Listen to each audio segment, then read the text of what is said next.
Study IQ IAS, अब तैयारी हुई अफोर्डेबल। नमस्कार दोस्तों, स्टडी IQ देख रहे हैं आप और मैं हूं वरुण जौहरी। आज के इस एपिसोड में बात करेंगे पाकिस्तान और यूएस के रिश्तों के बारे में और रिश्तों की उन सच्चाई के बारे में जो कि पास्ट के हमारे कई सारे ऐसे इंसिडेंट्स रहे हैं भारत के, जहां पे ये कई सामने निकल के आता है कि पाकिस्तान को किस तरह से यूएस मदद कर रहा था।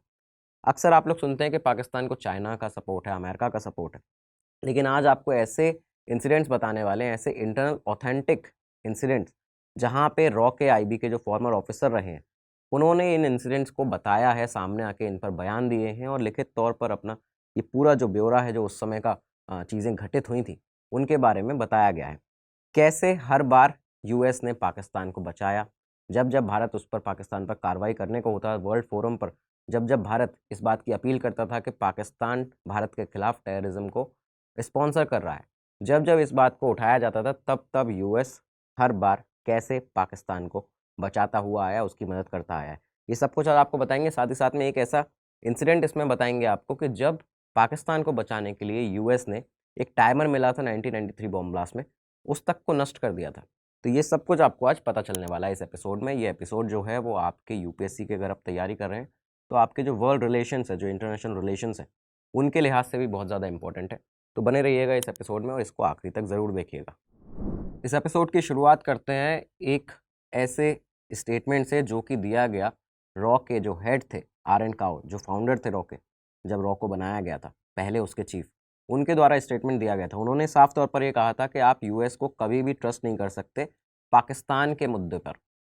यूएस कभी भी पाकिस्तान जब जब भारत के ऊपर कुछ भी अगेंस्ट में उसके करेगा, कुछ भी भारत के ऊपर करता है, हमला करता है, जो भी करता है, वहाँ पे यूएस कभी भी उस पर एक्ट ही नहीं करेगा।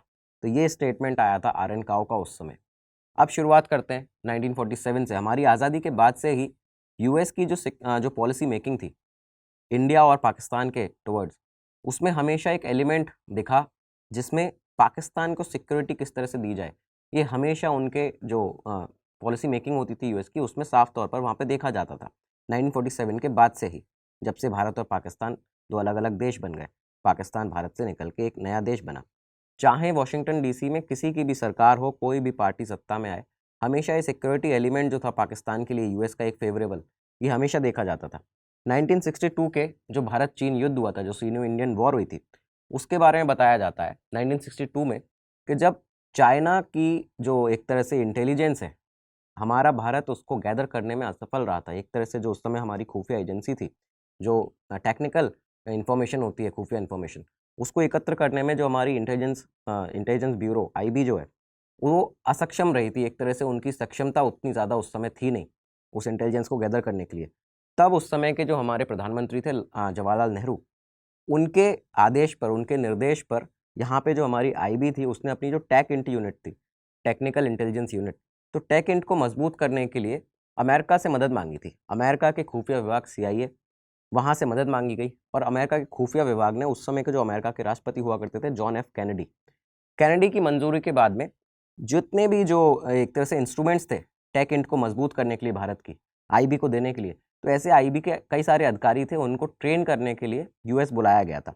यहाँ पे ये सहमति इस पर हुई थी कि इन अधिकारियों को यूएस बुलाया जाएगा, उनको इन इंस्ट्रूमेंट्स के बारे में, टेक्निकल जो इन्फॉर्मेशन, जो इंटेलिजेंस है, उसको एकत्रित करते हैं, तो ऐसे इंस्ट्रूमेंट्स को लिया जाएगा, उनको सिखाया जाएगा। ऐसे अधिकारियों को जो बुलाना था यूएस में इन उपकरणों को उपयोग करने के लिए, ट्रेनिंग देने के लिए, ऐसे टाइम पे एक ऐसी शर्त सामने रखी गई थी यूएस के द्वारा, जो बताया जाता है कि इस शर्त में ये कहा गया था कि जितने भी ये जो इक्विपमेंट्स हैं, इनका उपयोग आप सिर्फ चाइना के ऊपर करेंगे, आप इनका उपयोग पाकिस्तान के लिए नहीं करेंगे। ये साफ तौर पर वहाँ पे कह दिया गया था यूएस के द्वारा, CIA के द्वारा। इसके बारे में ये बताया जाता है कि जब रॉ को फॉर्म किया गया, जब रॉ बनी 1968 सितंबर में, तो इसके बाद यहाँ पे सामने आता है कि आर.एन. काओ जब उसके हेड बने और इसके बाद में ये जो टेक इंस्ट्रूमेंट्स थे, ये सारे के सारे आईबी से रॉ में ट्रांसफ़र कर दिए गए। तब ये बताया जाता है कि लेट 1970s में आर.एन. काओ को इन्विटेशन दिया गया था वॉशिंगटन DC आने के लिए। वॉशिंगटन DC उन्हें बुलाया गया था CIA के जो उस समय के डायरेक्टर थे उनके द्वारा, और CIA के उन डायरेक्टर ने उस समय आर.एन. काओ को ये एक मीटिंग जो हुई थी, जो इंडो यूएस इंटेलिजेंस कॉपरेशन के लिए हुई थी, कि हम लोग किस तरह साथ में काम कर सकते हैं इंटेलिजेंस के को मद्देनज़र रखते हुए दोनों देशों की, तो यहाँ पे जब ये मीटिंग हुई थी तो कुछ सालों बाद में अपने एम्प्लॉयज़ को, अपने साथ के काम करने वालों को आर एन काओ ने ये बताया था कि उस मीटिंग में उनसे कहा गया था CIA के चीफ के द्वारा, उसके डायरेक्टर के द्वारा, कि राम जी, जो आर एन काओ को कहा जाता था कि Ram ji, we all cheat in this profession, हम सब इस प्रोफेशन में कहीं ना कहीं चीटिंग करते हैं और हमें ये पता है कि RNAW रॉ भी यहाँ पे चीटिंग करेगा। किस तरह से करेगा कि ये जो इक्विपमेंट हमारे US के द्वारा दिया गया है, आप इसका इस्तेमाल सिर्फ चाइना का इन्फॉर्मेशन, टेक्निकल इन्फॉर्मेशन गैदर करने के लिए नहीं, आप पाकिस्तान का भी इन्फॉर्मेशन गैदर करने के लिए कर सकते हैं यहाँ पे।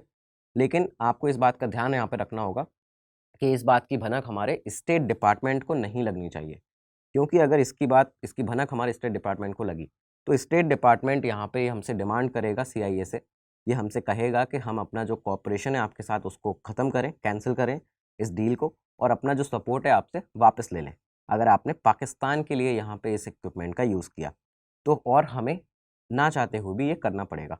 तो ये यहाँ पे एक बहुत बड़ी चीज़ सामने आती है कि CIA के डायरेक्टर ने RNW के उस समय के हेड को, चीफ को, आर एन काओ को ये स्टेटमेंट साफ तौर पर दे दिया था कि आप सिर्फ अपनी टेक्निकल इंटेलिजेंस का उपयोग जो है चाइना के लिए कर सकते हैं, चाइना के खिलाफ, पाकिस्तान की इंफॉर्मेशन लेने के लिए आप इस इक्विपमेंट का यूज़ ही नहीं कर सकते।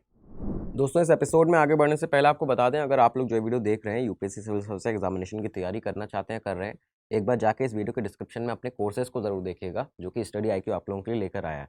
यहाँ पर आपको डिटेल्स उसके सारे मिल जाएंगे, बैचेस के, कोर्सेज़ के, बहुत सारे अच्छे फैकल्टीज़ के साथ में, एक बेस्ट स्टडी मटेरियल के साथ में ये कोर्सेज़ आपके लिए स्ट्रक्चर किए गए हैं, डिज़ाइन किए गए हैं। यहाँ पर जाके आपको अपनी डिटेल देखनी है कोर्स की, और जो कोड आपको दिख रहा है स्क्रीन पर, VJ Live, इस कोड को लगाना है, आपका कोड है। इस कोड को लगाते ही आपको सबसे बड़ा डिस्काउंट यहाँ पर मिलता है। आप इन अफोर्डेबल रेट्स पर भी और बड़ा डिस्काउंट पाएंगे और अपनी तैयारी को यहाँ पे मजबूत बनाएंगे। एक बार जाके वीडियो को रोकिए, आप उसके डिस्क्रिप्शन में जाइए, अपने कोर्सेज़ को चेक करिए, इस कोड को लगाइए, अपनी तैयारी को मजबूत बनाइए। हमारी शुभकामनाएं जो हैं आपके साथ हैं। धन्यवाद। अब आगे बढ़ते हैं 1970s में। हेनरी किसिंगर, जो कि US सेक्रेटरी ऑफ स्टेट थे, नेशनल सिक्योरिटी एडवाइज़र थे, निक्सन का जो एडमिनिस्ट्रेशन था, जब प्रेसिडेंट निक्सन थे US के, उस समय पे निक्सन सरकार के अंदर ये नेशनल सिक्योरिटी एडवाइज़र रहे, US सेक्रेटरी रहे स्टेट के। तो इनका बहुत ही बड़ा रोल था, हेनरी किसिंगर का, US की फॉरेन पॉलिसी को शेप करने में भारत और पाकिस्तान के लिए। तो यहाँ पे इन्होंने जो 1970s में अपना एक बड़ा रोल प्ले किया था, उस समय जो भी इन्होंने काम किए, बाद में इन्होंने इन कामों को रिवील किया था। हेनरी किसिंगर ने ये रिवील किया था कि US ने पाकिस्तान का सपोर्ट किया भारत के खिलाफ, जो 1971 की वॉर जो पाकिस्तान ने लड़ी थी उसमें, मतलब 1971 वॉर में, इंडो पाक वॉर में पाकिस्तान का सपोर्ट कर रहा था US। क्यों कर रहा था? क्योंकि पाकिस्तान जो था वो US को का एक ओपनिंग गेट था चाइना की तरफ। पाकिस्तान जो था वो US को चाइना से जो बातचीत है उसको आगे बढ़वा सकता था यहाँ पे, और US ये नहीं चाहता था कि वर्ल्ड फोरम पे वो पाकिस्तान को कंडेम करके, पाकिस्तान को जो ह्यूमन राइट्स वायलेशन जो पाकिस्तान कर रहा था ईस्ट पाकिस्तान के अंदर, जो आज का बांग्लादेश है, तो वहाँ पे वो उसको वर्ल्ड फोरम पे उसके बारे में कुछ भी नहीं बोलना चाहता था US पाकिस्तान के लिए, जिससे, क्योंकि उसके जो बीजिंग के साथ में, जो चाइना के साथ में जो उसकी बातचीत है वो उससे ख़राब हो सकती थी। तो ये यहाँ पे सामने आता है, हेनरी किसिंगर ने ये रिवील किया था, जो US की फॉरेन पॉलिसीज़ को डेवलप कर रहे थे 1970s में। ये एक और इंसिडेंट सामने आता है। इसके बाद आते हैं 1980s में। 1981 और से 84 के बीच में खालिस्तानी टेररिज्म अपने पीक पर आने लगा था।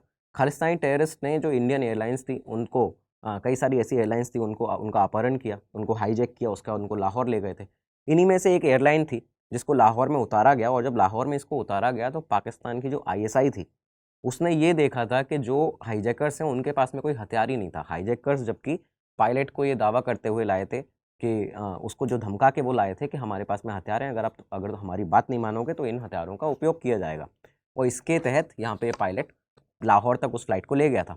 इसके बाद जब ISI ने ये देखा कि उन हाईजैकर्स के पास कोई हथियार नहीं था, तो यहाँ पे ISI के द्वारा German made pistols, German made rifles, यहाँ पे रिवॉल्वर्स जो थी वो ISI ने खालिस्तानी उन टेररिस्ट को यहाँ पे दी।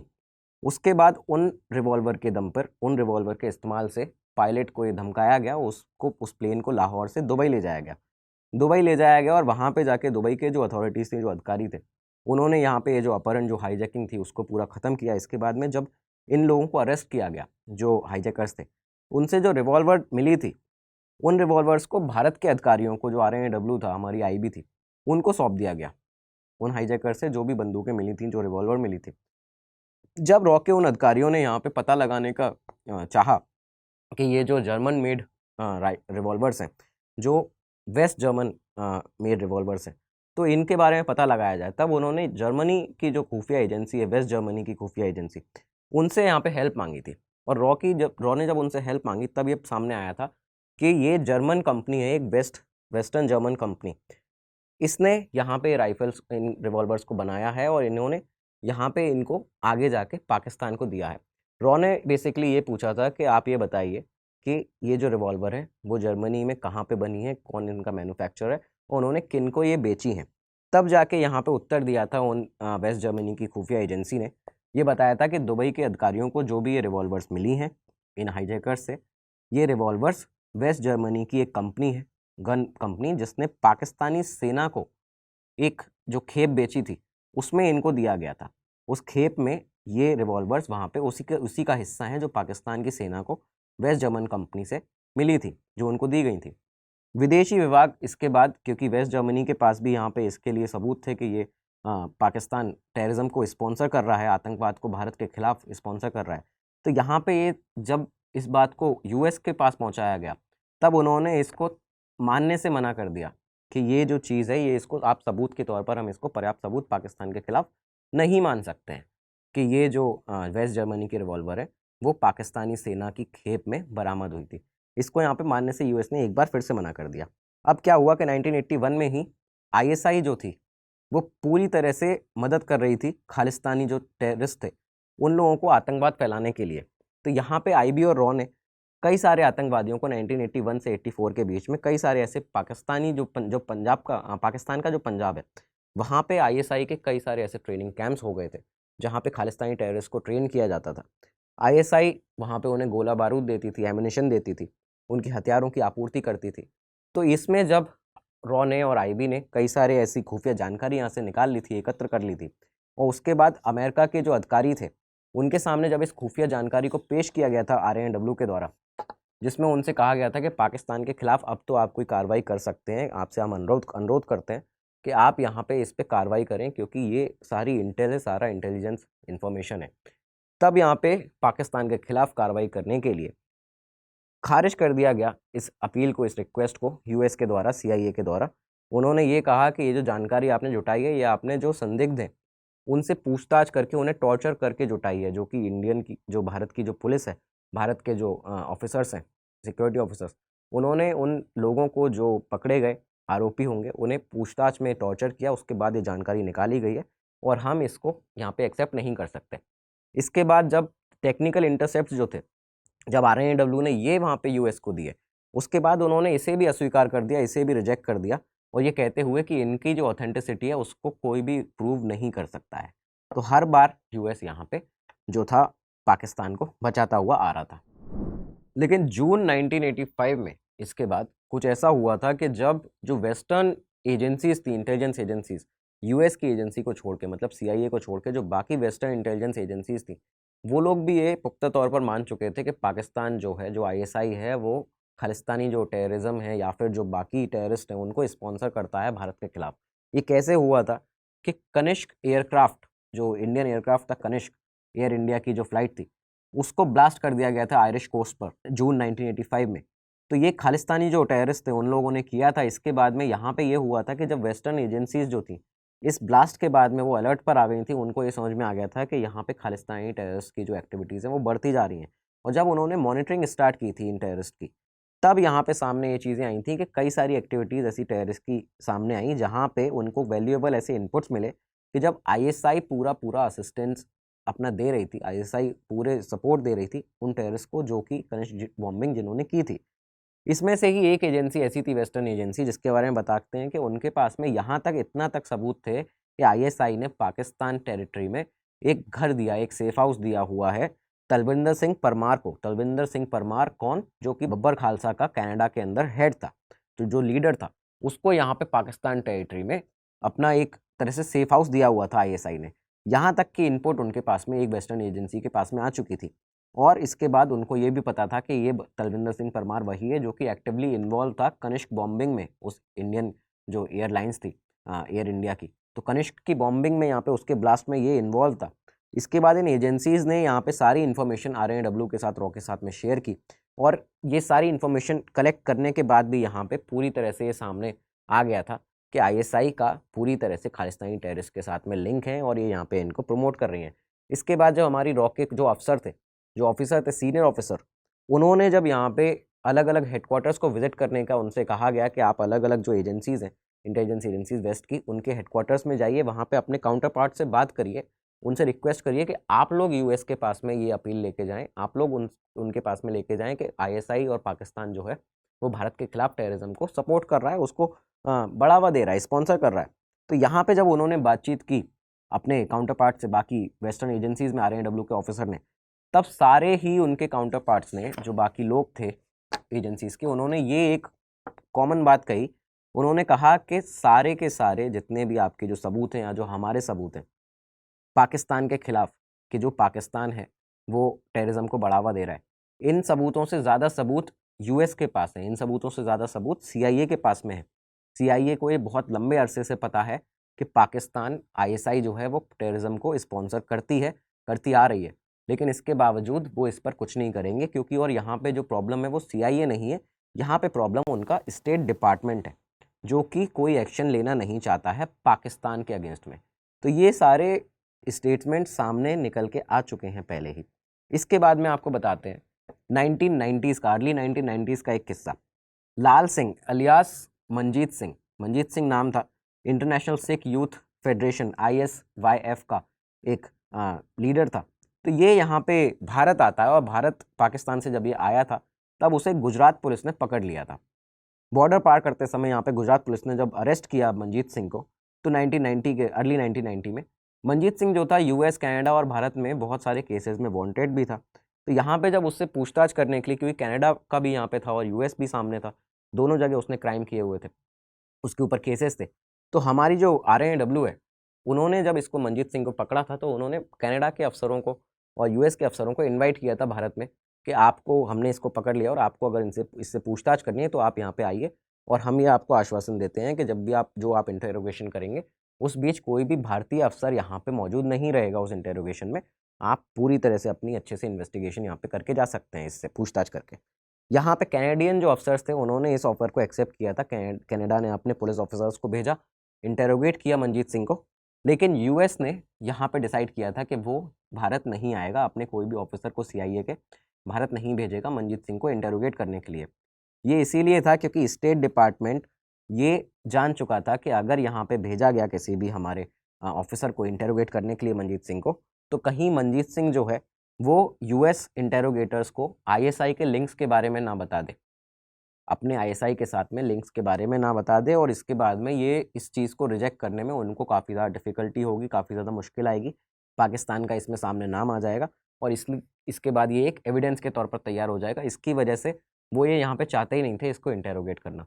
तो ये इतनी बड़ी चीज़ एक और सामने आ जाती है 1990s के अर्ली में, जब US पाकिस्तान को पूरी तरह से बचा रहा था। इसके बाद अगले साल का एक इंसिडेंट देखिए 1992 का। 1992 में नरसिम्हा राव ने, PV नरसिम्हा राव जो हमारे प्रधानमंत्री थे, उन्होंने यहाँ पे IB और रॉ के साथ में एक कैंपेन बनाया। एक कैंपेन इस तरह का बना, IB, रॉ और उसमें मिनिस्ट्री ऑफ होम अफेयर्स भी शामिल था। तो यहाँ से एक कैंपेन ये बनाया गया कि हम इंटरनेशनल कम्युनिटी को और US के पॉलिटिकल और पब्लिक जो हब है, पूरा एक उनकी बेल्ट है, पार्टीज़ हैं, उनको ये अवेयर कराएंगे कि पाकिस्तान किस तरह से स्पॉन्सर कर रहा है इंडिया के खिलाफ टेररिज्म को। तो यहाँ पे जब ये एक डोजियर बनाया गया IB और रॉ के द्वारा, एक डोजियर, डिटेल डोजियर तैयार किया गया, और इसके बाद में उसमें सारे अभी तक के सारे एविडेंस थे हमारी इंटेलिजेंस एजेंसीज़ के, जितने भी हमने अभी तक हमारे जाबाज ऑफिसर्स ने कलेक्ट किए थे, उस डोजियर को यहाँ पे लेके वॉशिंगटन जाया गया, जिसमें मिनिस्ट्री ऑफ होम अफेयर्स के 2 ऑफिसर और IB का 1 ऑफिसर शामिल थे। तो ये जो 3 ऑफिसर्स थे यहाँ पे, ये इनकी कॉपीज़ लेके जब वॉशिंगटन DC गए, वो यहाँ पे डोजियर जो था वो US की अथॉरिटीज़ को दिया, यहाँ पे CIA से भी रिक्वेस्ट की, उनसे ये कहा कि आप डिक्लेयर करिए पाकिस्तान को एक स्टेट स्पॉन्सर ऑफ टेररिज्म, या पाकिस्तान को यहाँ पे आप डिक्लेयर कर दीजिए, क्योंकि इतना हम आपको एविडेंसेस यहाँ पे दे रहे हैं। इसके बाद इन्होंने, इन तीनों ऑफिसर्स ने जाके वॉशिंगटन प्रेस क्लब में एक प्रेस कॉन्फ्रेंस भी की थी, वहाँ पे भी वो डोजियर दिखाया था। इसके बावजूद हुआ ये कि उस डोजियर को US अथॉरिटीज़ के द्वारा रिजेक्ट कर दिया जाता है। यहाँ पे इसको सामने अपने एक तरह से उसको माना ही नहीं गया, उसको ये बता दिया गया कि इसमें कोई भी पुख्ता चीज़ें नहीं हैं। इसके बाद हुआ क्या इसी बीच में कि 1992 के ही बीच के कुछ महीनों में टेररिस्ट थे कुछ जम्मू कश्मीर लिबरेशन फ्रंट के JKLF के, उन्होंने जम्मू कश्मीर के अंदर यंग जो इजरायली कुछ टूरिस्ट आए हुए थे, तो इजरायली ऐसे कुछ टूरिस्ट थे, उन लोगों के ऊपर अटैक किया। उसमें से एक को उन्होंने मार दिया था और कुछ को अगवा कर लिया था, जिन्हें बाद में छुड़ा लिया गया। जब ये इंसिडेंट हुआ था, जब ये अटैक हुआ था इजरायली टूरिस्ट के ऊपर 1992 के ही बीच के कुछ महीनों में, तब यहाँ पे जो जूइश सर्कल था वर्ल्ड का, तो पूरी दुनिया भर का, उन्होंने यूएस के ऊपर ये आरोप लगाने शुरू कर दिए थे कि जब इतने समय से भारत आपको कह रहा है कि वो पाकिस्तान जम्मू कश्मीर में भारत के अंदर यहाँ पे टेररिज्म को प्रमोट कर रहा है, यहाँ पे स्पॉन्सर कर रहा है टेररिज्म को भारत के खिलाफ पाकिस्तान, तब आप इसके ऊपर अभी तक कोई एक्शन क्यों नहीं लेते हैं। तो इसके साथ ही ये हुआ था कि पाकिस्तान जो यूएस था, यूएस में प्रेसिडेंशियल इलेक्शंस होने वाले थे नवंबर 1992 में। उस समय पे जो प्रेसिडेंट हुआ करते थे जॉर्ज बुश, तो जॉर्ज बुश ने पहली बार यहाँ पे अपने जो ऑफिसर्स थे यूएस अथॉरिटी के, उनसे कहा था कि आप एक बार दोबारा उस डोजियर को देखिए जो कि भारत सरकार के द्वारा हमें दिया गया था पाकिस्तान के खिलाफ।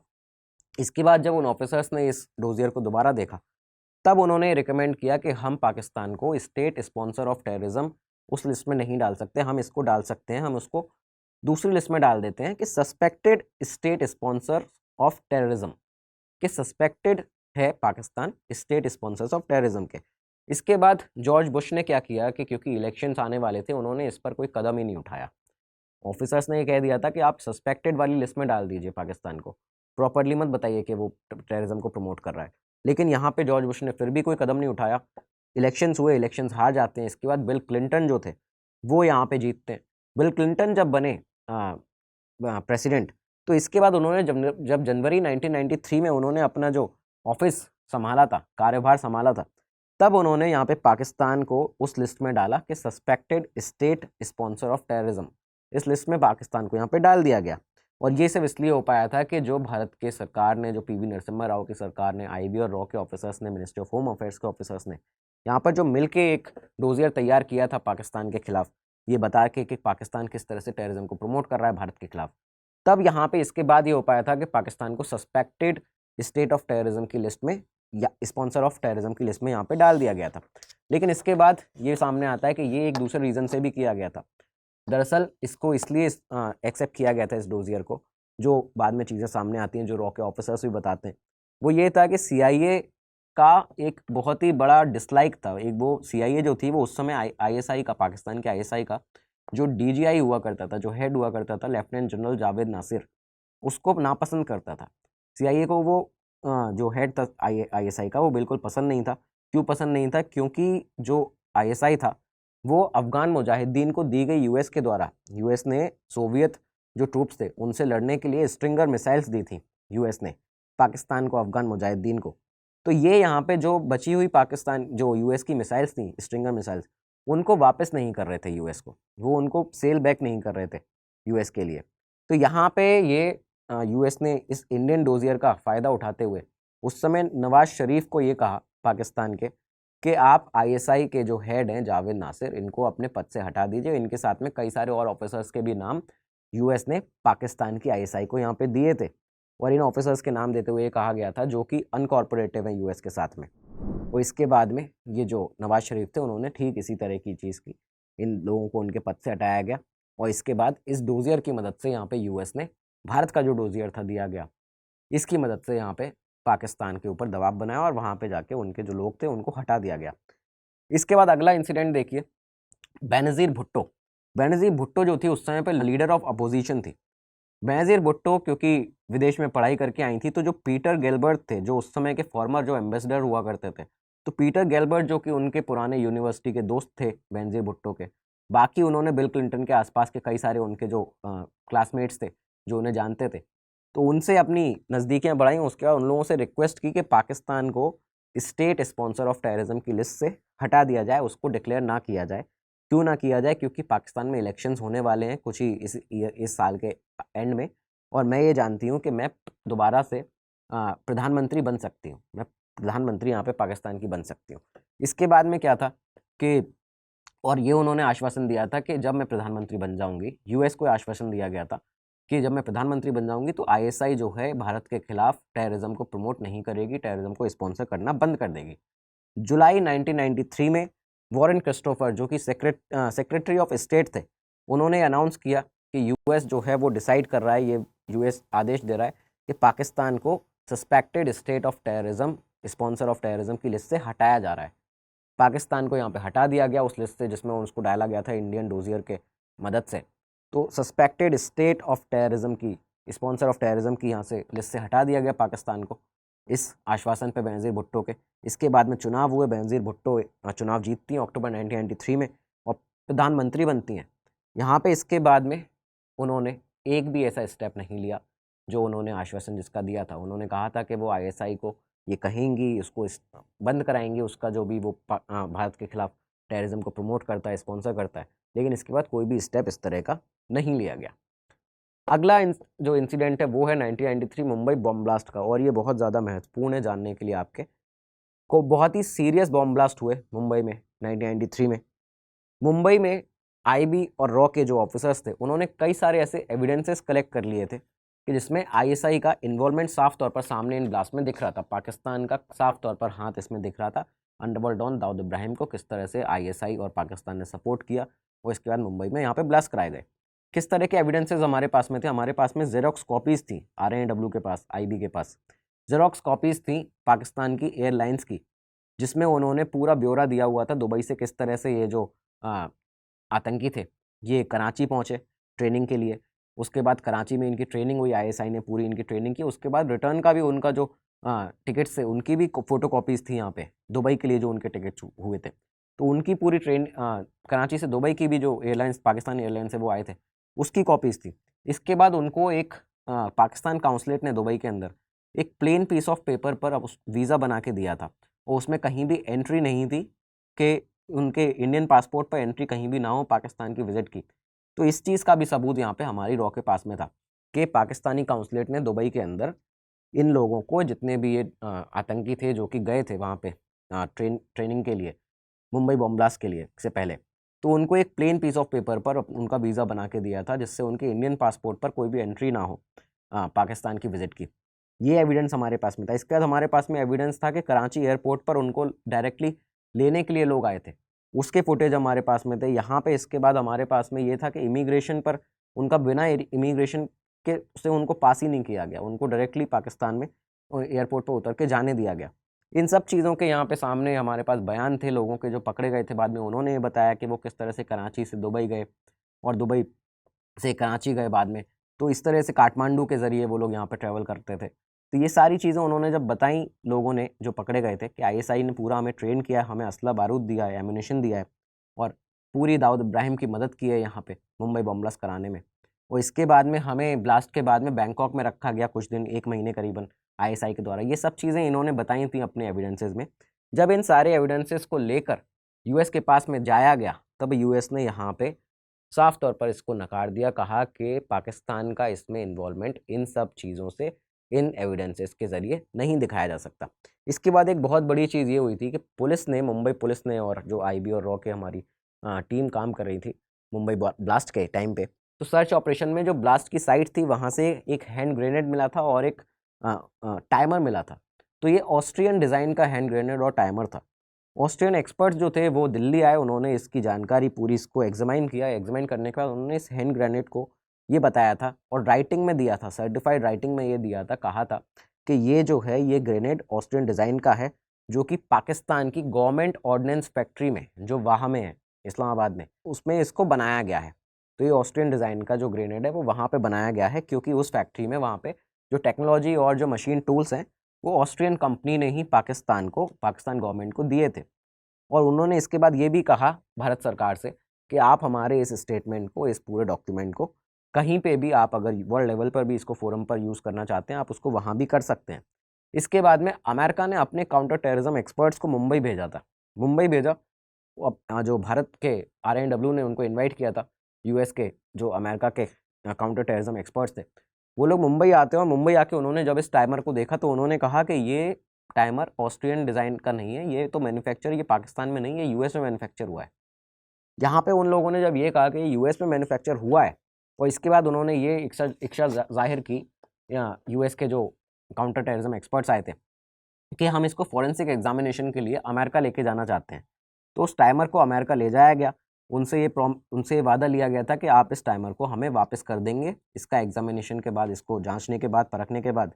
लेकिन कुछ दिन के बाद में यूएस ने भारत को एक अनसाइंड रिपोर्ट भेजी, एक ऐसी रिपोर्ट भेजी जिस पे कोई साइन नहीं था, एक प्लेन पीस ऑफ पेपर पे वो रिपोर्ट थी, और उसमें ये लिखा था कि जो टाइमर है वो यूएस में मैन्युफैक्चर हुआ है, और वो एक ऐसे कंसाइनमेंट का पार्ट था जो कि यूएस से पाकिस्तान को दिया गया था 1980s में।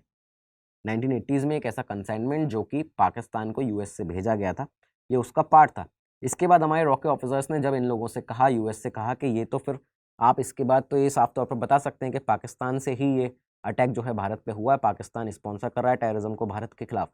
लेकिन यहाँ पे यूएस ने ये कहा था कि हम इस क्लेम को नहीं मान सकते कि पाकिस्तान भारत के ऊपर टेररिज्म को प्रमोट कर रहा है। क्यों? क्योंकि कई बार ऐसे इंस्टेंसेस देखे गए हैं, कई बार ऐसी चीज़ें देखी गई हैं, जब जो भी कंसाइनमेंट भेजा जाता है यूएस से पाकिस्तान, कई बार जो आर्म स्मगलर्स होते हैं वो बीच में उस कंसाइनमेंट में से कुछ ना कुछ जो मटेरियल होते हैं, जो चीज़ें होती हैं, उनको निकाल लेते हैं।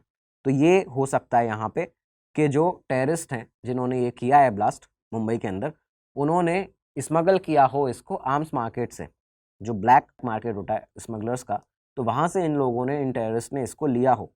तो ये हम नहीं कह सकते यहाँ पे कि ये पाकिस्तान ने इसमें डायरेक्टली आके इन्वॉल्व पाकिस्तान है। साफ तौर पर इसके बाद यहाँ पे यूएस ने ये तक कह दिया कि इस रिपोर्ट को जो हम आपको भेज रहे हैं, इसको आप कोर्ट ऑफ लॉ में यूज़ नहीं कर सकते। भारत को ये तक कह दिया गया था कि पाकिस्तान के खिलाफ आप इस रिपोर्ट को कोर्ट ऑफ लॉ में यूज़ ही नहीं कर सकते। और इन सबसे बड़ी बात कि जो टाइमर दिया गया था अमेरिका को भारत के द्वारा, जो कि उन्होंने लिया था कि हम इसको एग्जामाइन करना चाहते हैं फॉरेंसिक लेबोरेटरी में अपनी, उन्होंने ये कहा जब उनसे ये टाइमर मांगा गया कि फॉरेंसिक एग्जामिनेशन के दौरान ये टाइमर हमसे डिस्ट्रॉय हो गया। वहाँ पे जो लोग काम कर रहे थे इस पे लेबोरेटरी में, उनकी नेग्लिजेंस से, उन वर्कर्स की नेग्लिजेंस से ये टाइमर जो है वो टूट गया, और बाय मिस्टेक ये हमसे हुआ है, और हम इस पर सख्त कार्रवाई उन लोगों पर करेंगे, हमारे जो वर्कर्स थे जिनसे ये टाइमर टूटा है। और इसके बाद ये टाइमर जो था वो कभी भी भारत के पास वापस नहीं आया। RAW के फॉर्मर ऑफिसर बी रमन ये बताते हैं, वो कहते हैं कि वो अक्सर अपनी रिटायरमेंट के बाद में RN काओ को, जो रॉ के हेड हुआ करते थे, RAW के चीफ हुआ करते थे, उनको ये बताते थे कि कैसे अमेरिका ने उस टाइमर को नष्ट कर दिया, उसको ख़त्म कर दिया था। तब उन्होंने बताया कि RN काओ ने उनसे ये कहा था कि आप इतना भोले आप कैसे हो सकते हैं कि आपने अमेरिका के ऊपर भरोसा कर लिया और आपने वो टाइमर उनको सौंप दिया। आपको ये पता होना चाहिए कि किसी को भी पाकिस्तान से संबंधित किसी भी मामले पर अमेरिका के ऊपर भरोसा नहीं करना चाहिए, क्योंकि भारत के साथ किए गए किसी भी काम के लिए अमेरिका कभी भी पाकिस्तान के खिलाफ कार्रवाई नहीं करेगा। ये RN काओ का बयान था, ये उन्होंने कहा था बी रमन से। तो आप ये यहाँ पे देख रहे हैं कि किस तरह से जो दो देश, एक तरह से आज के दौर में हम लोग साथ में काम कर रहे हैं। जैसा कि कहा जाता है इंटरनेशनल रिलेशंस में कि there is no friend no enemy, it is always national interest. तो यहाँ पे हम नेशनल इंटरेस्ट के लिए सिर्फ काम करते हैं। पिछले हमारे पास में यूएस के साथ में, अगर अमेरिका के साथ में देखा जाए तो यूएस ने कई बार हमें बैक स्टेप भी किया है, कई बार इस तरह के इंस्टेंसेस हुए हैं जो हमने आज आपको बताए। लेकिन फिर भी डेवलपमेंट के लिहाज से देखा जाए, नेशनल इंटरेस्ट के लिहाज से देखा जाए, तो हमें यूएस के साथ में काम करना है। चाइना को काउंटर करने के लिए सिक्योरिटी के लिहाज से देखा जाए तो हमें यूएस के साथ में काम करना है, और साथ ही साथ हमें रशिया के साथ में भी अपने रिलेशंस अच्छे रखने हैं। तो यहाँ पे कभी भी इंटरनेशनल रिलेशंस में कोई एनिमी या कोई दोस्त नहीं होता, यहाँ पे सिर्फ नेशनल इंटरेस्ट होता है। और जो बीती बातें हैं उसको छोड़ के आज जैसे हम एक साथ काम कर रहे हैं, हमें साथ में काम करना पड़ा है, लेकिन हम टोटली उन पर डिपेंडेंट नहीं है, ना ही कभी आगे होंगे। और हम सतर्क भी हमेशा रहेंगे, क्योंकि हमने पहले बहुत सारी चीज़ें देख ली हैं। तो इसी के साथ ये था आज का एपिसोड। उम्मीद है आपको एपिसोड पसंद आया होगा। कई सारी वैल्यूएबल इनपुट्स, कई सारी इन्फॉर्मेशन जो थी वो आपके साथ में साझा की है इस एपिसोड में। इस वीडियो के डिस्क्रिप्शन में जाके एक बार ज़रूर देखिएगा, आपके यूपीएससी सीएससी के जो बैचेज़ हैं, कोर्सेज़ हैं, उनके सारे डिटेल्स आपको मिल जाएंगे। और जो आपका कोड है VJ लाइव, जो आपको आपकी स्क्रीन पर दिख रहा है, इस कोड को लगाते ही आपको यहाँ पे मैक्सिमम डिस्काउंट मिलता है। VJ लाइव ये आपका कोड है, इसको लगाना मत भूलिएगा। अपने कोर्सेज को सिलेक्ट करिए, इस कोड को लगाइए, अपनी तैयारी को मजबूत बनाइए। मिलते हैं अब अगले एपिसोड में, तब तक के लिए दीजिए इजाज़त। नमस्कार, धन्यवाद, जय हिंद। स्टडी IQ IAS, अब तैयारी हुई अफोर्डेबल।